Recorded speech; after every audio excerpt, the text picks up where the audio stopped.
Hello my dear students, कैसे हो आप सब। तो आज हम, जैसे कि आपको पता है कि हमने पेरीमीटर एंड एरिया स्टार्ट किया हुआ था। आज हम उसकी नेक्स्ट क्लास करेंगे जो कि मे बी ये लास्ट क्लास होगी। ठीक है,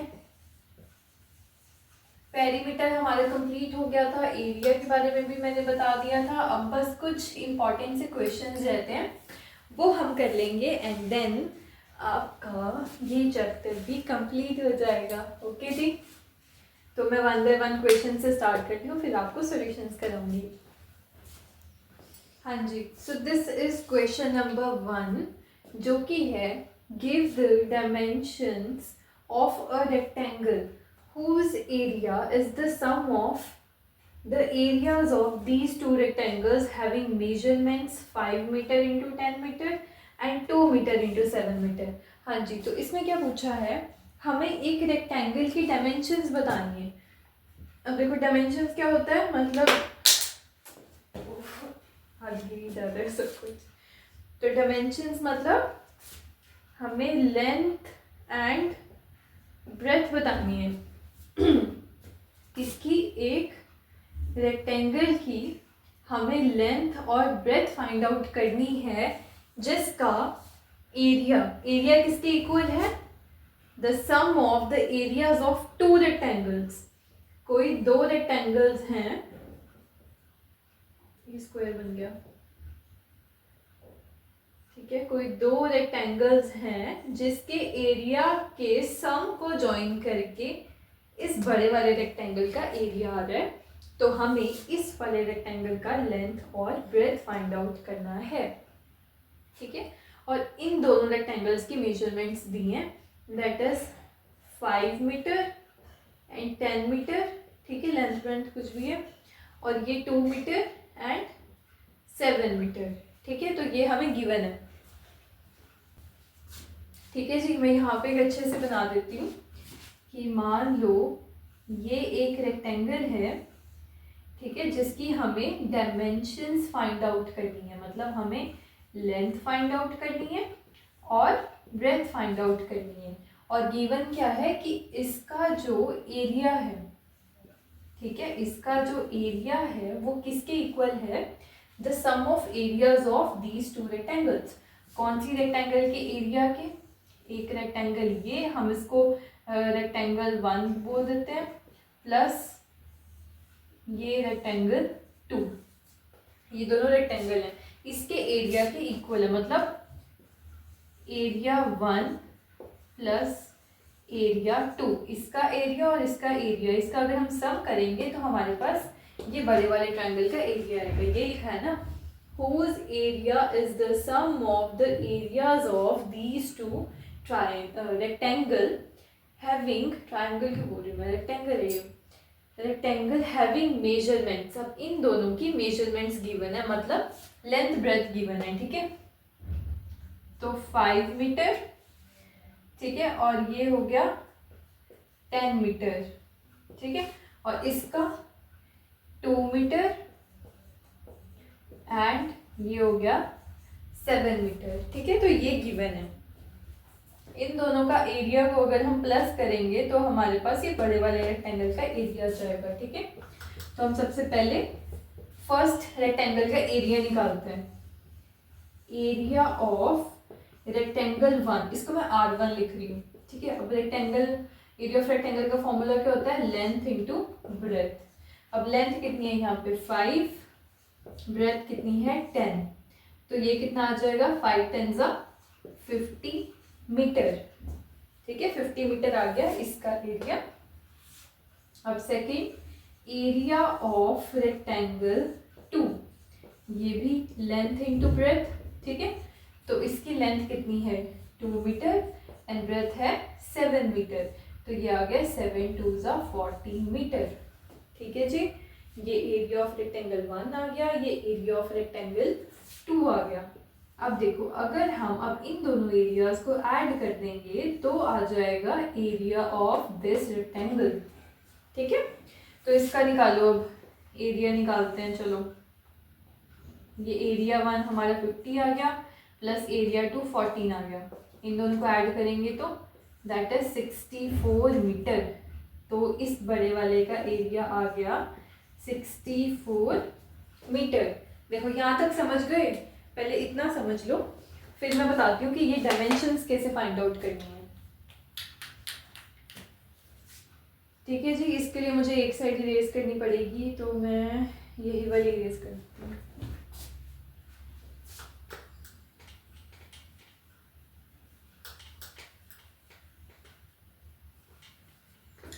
ठीक है, अब देखो एरिया कितना आ गया हमारे पास 64 मीटर। अब आपको पता है कि एरिया कितना होता है, लेंथ इंटू ब्रेथ, इसका फॉर्मूला यही होता है ना।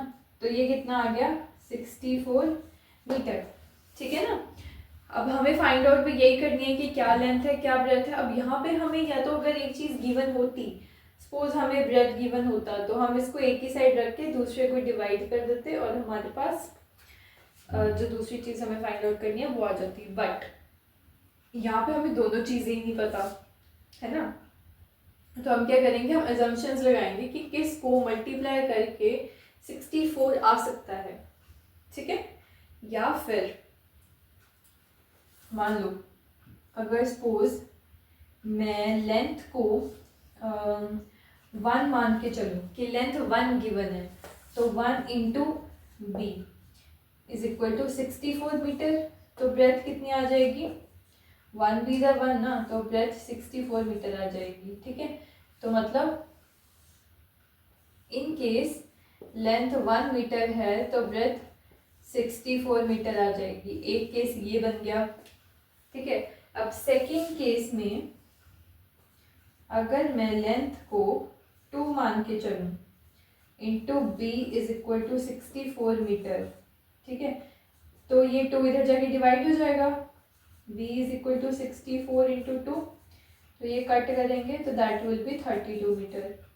तो इससे हमें ये पता चला सेकंड केस में अगर लेंथ 2 मीटर है तो ब्रेथ 32 मीटर होगी। ठीक है, ऐसे ही एक और केस ले लो, ऊपर वाला केस कर देती हूँ। थर्ड केस में क्या होगा,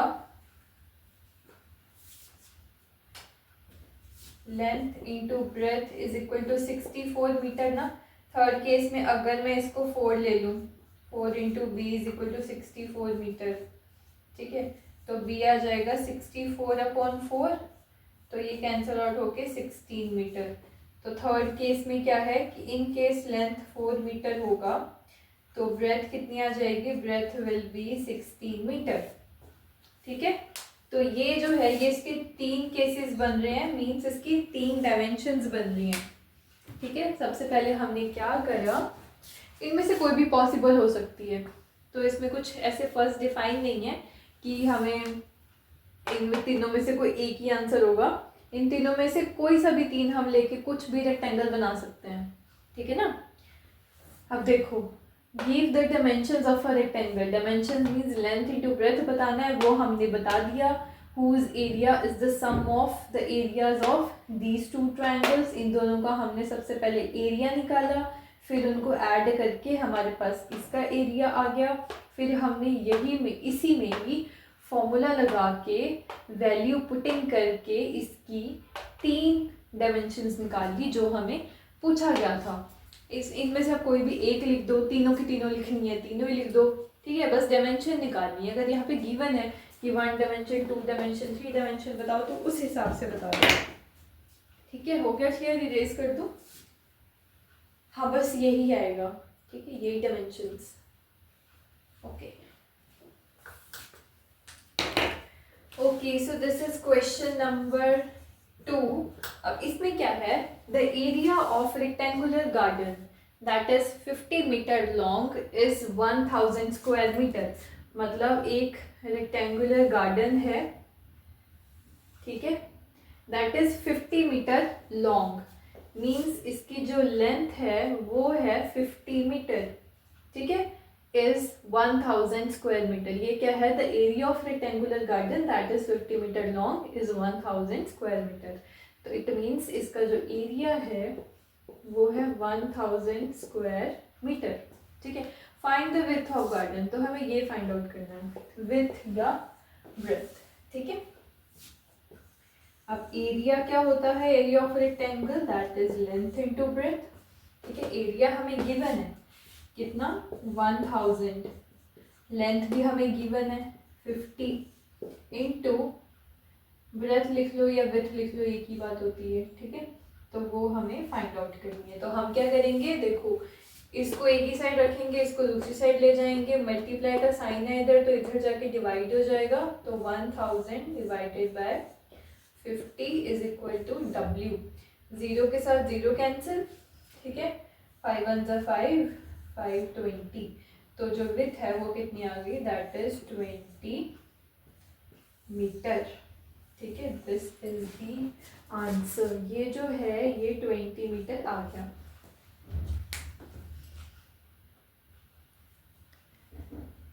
ठीक है ना, इजी है। ओके सो चलते हैं नेक्स्ट क्वेश्चन पे। Okay so this is question number 3, जिसमें क्या बोला है, the floor of a room is 5 metre long 4 metre wide. साथ साथ में बनाते हुए चलते हैं। ये एक रूम का फ्लोर है, ठीक है, जो है 5 metre long and 4 metre wide, okay. A square carpet whose sides are 3 meter in length, एक स्क्वायर कारपेट है जिसकी साइड 3 मीटर है, ठीक है, चारों साइड सेम होती है ना, इसमें 3 मीटर है in length, is laid on the floor, इस पे वो रखा है, ठीक है।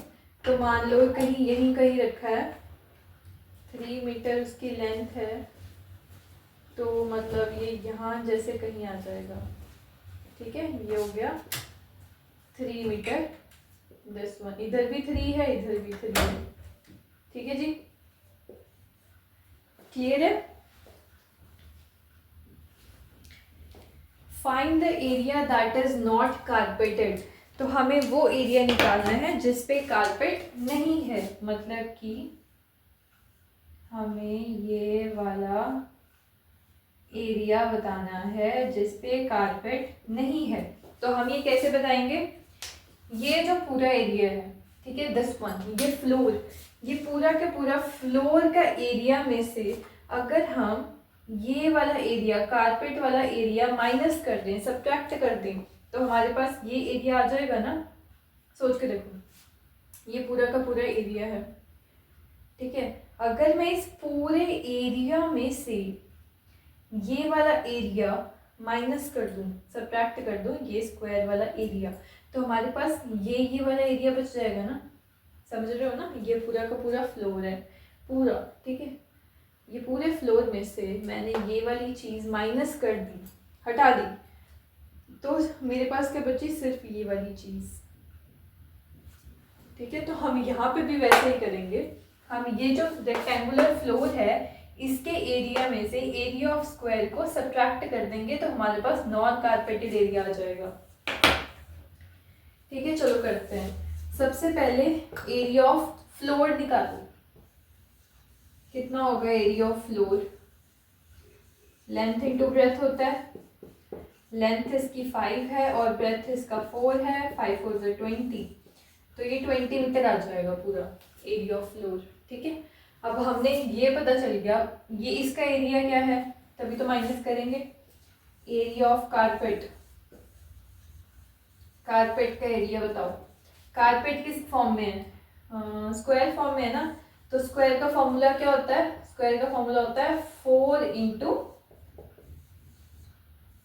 सॉरी ये तो पेरीमीटर बता रही हूँ, स्क्वायर का फॉर्मूला होता है साइड इंटू साइड या साइड का स्क्वायर, ठीक है। कितना होता है, साइड इंटू साइड, तो साइड कितने हैं यहाँ पे 3 है ना, सो इट मीन्स 3 इंटू 3, कितना हो जाएगा ये 9 मीटर स्क्वायर, ठीक है। ये आ जाएगा एरिया, फ्लोर का एरिया आ गया, कारपेट का एरिया आ गया। अब मैंने आपको क्या बोला है कि अगर हमने ये वाला एरिया निकालना है, तो इसके लिए हम क्या करेंगे, फ्लोर वाले एरिया में से कारपेट वाला एरिया सब्ट्रैक्ट कर देंगे। ठीक है, कैसे, non carpeted area, non carpeted area कैसे निकलेगा, 20 में से आप ये कारपेट वाला एरिया माइनस कर दोगे जो कि 9 है, तो आ जाएगा 11 मीटर स्क्वायर।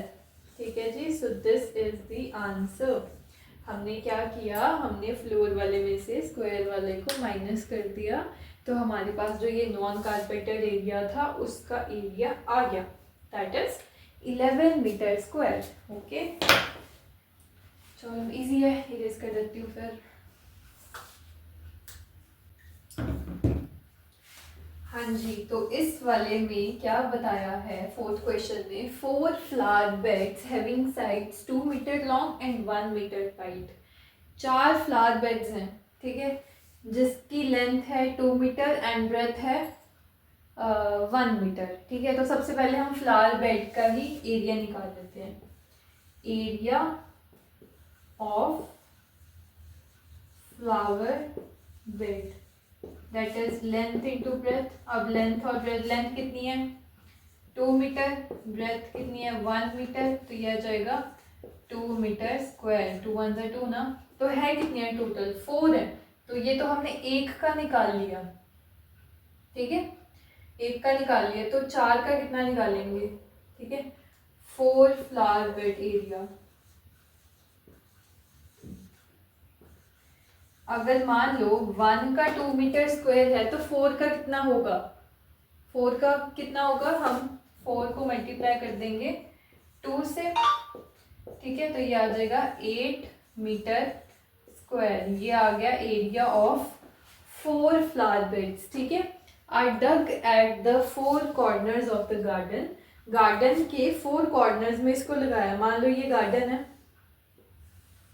एक फ्लावर बेड यहाँ लगा दिया, एक फ्लावर बेड यहाँ लगा दिया, एक यहाँ लगा दिया, एक यहाँ लगा दिया। ठीक है, एक का एरिया कितना है 2 मीटर स्क्वायर, इसका भी 2, इसका भी 2 मीटर स्क्वायर, इसका भी 2 मीटर स्क्वायर और इसका भी 2 मीटर स्क्वायर। अभी निकाला ना हमने, ये रहा, तो चारों का कितना हो गया 2 2 2 2 8 मीटर स्क्वायर। ठीक है, तो गार्डन में चारों के चारों कॉर्नर्स में लगाए, और गार्डन की लेंथ कितनी है 15 metre long and 12 metre wide.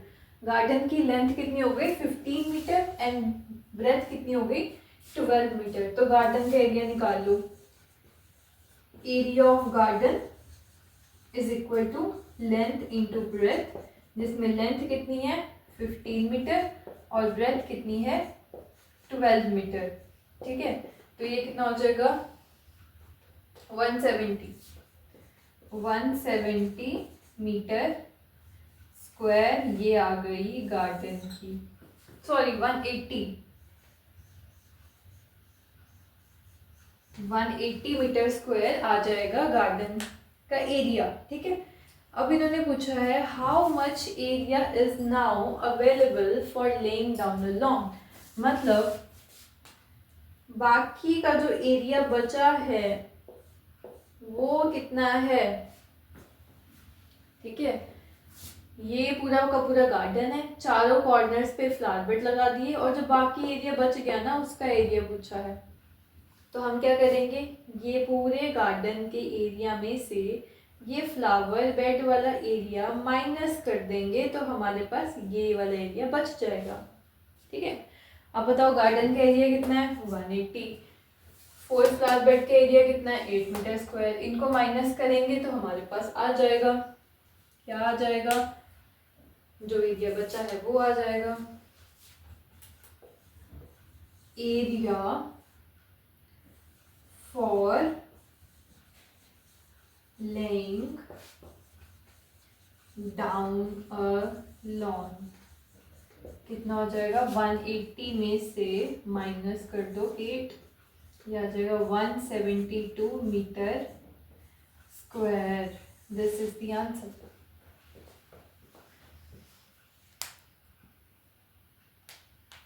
ठीक है, समझ आ गई कैसे निकाला है हमने? ये पूरे गार्डन के एरिया में से लॉन का फ्लावर बेड का एरिया माइनस कर दिया, तो हमारे पास बाकी जो बचा हुआ लॉन है उसका एरिया आ गया। ठीक है, क्लियर है? इजी इजी से क्वेश्चन आएंगे। चलो नेक्स्ट क्वेश्चन नंबर 5। इसमें क्या पूछा है? Shape A has an area of 18 square unit. एक शेप है, शेप ए, जिसका एरिया है 18 square unit, and shape B का जो एरिया है वो है 20 स्क्वायर यूनिट। ठीक है, हमें अभी डायमेंशंस नहीं पता, बस इन्होंने ये बताया कि एरिया ए लिख रही हूँ, मतलब शेप ए का है वो है 18 स्क्वायर यूनिट। ठीक है, और जो शेप बी है उसका एरिया है 20 स्क्वायर यूनिट। ठीक है, अब इन्होंने बोला shape A has a longer perimeter than shape B, मतलब जो ए शेप का पेरीमीटर है ना, पेरीमीटर जो ए शेप का है वो लॉन्गर है पेरीमीटर ऑफ शेप बी। ठीक है, then draw two such shapes. ऐसी हमें कोई दो शेप्स बनानी है। अब सबसे पहले देखो, आपको पता है, मैं यहाँ पे लेके चलती हूँ कि जो ए है, ए शेप का जो डायमेंशंस होगी वो लेंथ इंटू ब्रेथ होती है सबसे पहले तो, बट यहाँ पे कितनी गिवन है? 18, इसकी गिवन है एरिया। अब देखो कौन सी ऐसी दो नंबर्स है जिनको मल्टीप्लाई करके 18 आता है? सबसे पहले तो 1 इंटू 18, 1 8 ज़र 18, ठीक है, 2 9 ज़र 18, 3 6 ज़र 18, ये कंडीशंस हैं जिनमें आता है। ठीक है, तो मतलब इसका डायमेंशन लेंथ इंटू ब्रेथ ये भी हो सकती है, लेंथ इंटू ब्रेथ ये भी हो सकती है, और लेंथ इंटू ब्रेथ ये भी हो सकती है। ठीक है, अब मान के चलो दूसरी बी शेप का मान के चलते हैं। अगर हम बी शेप की डायमेंशंस मान के चले तो दैट इज 20। अब ये 1 इंटू 20 भी हो सकती है, 2 इंटू 10 भी हो सकती है, 2 10 ज़ा 20 ना। अब 4 5 ज़ा 20, 4 इंटू 5 भी हो सकती है। ठीक है, इन तीनों में से कोई भी सूट कर सकता है, बट कंडीशन क्या है कि जो ए का पेरीमीटर है वो बी के पेरीमीटर से बड़ा होना चाहिए। ठीक है, तो कैसे पता चलेगा? सबसे पहले अब देखो, अगर लेंथ इंटू ब्रेथ, हाँ, पेरीमीटर का फॉर्मूला क्या होता है? सबसे पहले ये बताओ मुझे। अगर मैं इस केस को मान के चलूं कि लेंथ जो है वो है 1 और ब्रेथ जो है वो है 18, पेरीमीटर होता है 2l प्लस बी, है ना। तो इस वाली शेप का पेरीमीटर कितना आएगा? अगर मैं 118 मान के चलूँ तो length 2 into length plus breadth कितनी होगी? 19, तो ये आ जाएगा 19 2 ज़ा 38। तो मतलब इसका जो पेरीमीटर है वो आ जाएगा 38। मैं यहाँ पे ना साइड में लिख रही हूँ, इसका जो पेरीमीटर है वो 38 आ जाएगा। ठीक है, अब ऐसे ही सेकंड वाले का निकाल लो। इसका निकालते हैं 2 और 9 वाले का। लेंथ अगर 2 है, ब्रेथ अगर 9 है, तो पेरीमीटर कितना आ जाएगा? 2l प्लस बी, मतलब 2 9 प्लस 2। ठीक है, 2 इंटू 9 10 11, तो ये आ जाएगा 22। ठीक है, आपको पेरीमीटर निकालना तो आता ही है, तो इसमें पी आ जाएगा 22। ऐसे ही करके ना सबके पेरीमीटर निकाल के पहले यहाँ पे लिख लो कितने आ जाएंगे, फिर मैं आपको आगे बताती हूँ। ठीक है, हाँ जी, तो ये मैंने सारे पेरीमीटर ना यहाँ पे लिख दिए हैं। अब देखो, जो पेरीमीटर ए है वो बी वाले से बड़ा होना चाहिए, ये तो आपको पता है ना, फिर ही हम शेप्स जो है वो ड्रॉ कर पाएंगे। तो सबसे पहले इनमें से कोई एक उठा लो, कोई भी पेरीमीटर। जैसे मान लो मैं ये 18 वाला ले लेती हूँ, 18 वाला नहीं, उधर भी 18 है ना, तो मान लो ये मैंने ले लिया 2 9 वाला जिसका पेरीमीटर 22 है। इसकी शेप बनाते हैं, मतलब लेंथ इंटू ब्रेथ कितनी है? 9 इंटू 2। तो अगर मैं बनाऊँ, मान लो ये 2 है, ये 9 है, तो इसकी शेप कुछ ऐसे बनेगी, this is 9 and this is 2, ठीक है।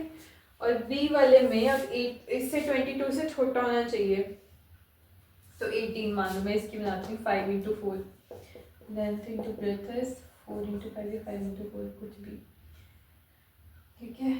तो ये आ गया 5, ये आ गया, ठीक है 5, और ये आ गया 4। ये बनेंगी शेप्स। अब देखो, हमें पता है कि इसका जो पेरीमीटर है वो कितना है 22, ठीक है, और इसका जो पेरीमीटर है वो कितना है, दैट इज 18। आ गया ना पेरीमीटर बड़ा, ए का पेरीमीटर बी के पेरीमीटर से बड़ा है। ये सब हमने कैसे निकाला, क्योंकि हमें एरिया गिवन था, एरिया से हमने इसका लेंथ ब्रेथ डायमेंशंस जो है वो निकाल ली, पॉसिबल डायमेंशंस दोनों की। फिर पॉसिबल डायमेंशन से हमने ये देखा कि कौन सी वाली ए की जो है वो बड़ी बन रही है बी वाले से, तो हमने वो देख के बना देना। जैसे मैंने देखा यहाँ पे कि 22 बड़ा था किससे, 18 से, तो मैंने ये 22 और 18 वाली बना ली। यहाँ पे हम ऐसे भी कर सकते थे कि 38 वाली भी बना सकते थे। 38 वाला किससे बड़ा होगा, 24 और 18 दोनों से बड़ा होगा, तो हम इन दोनों में से कोई भी एक यहाँ पे बना सकते थे, वो आपकी मर्जी है, ठीक है। बट हमें ये कंडीशन को यहाँ पे सेटिस्फाई करना था, that shape A has longer perimeter than shape B, ठीक है जी। हो गया, देख लो, फिर मैं इरेज कर देती हूँ। अगर कोई डाउट है तो मुझसे पूछ लेना।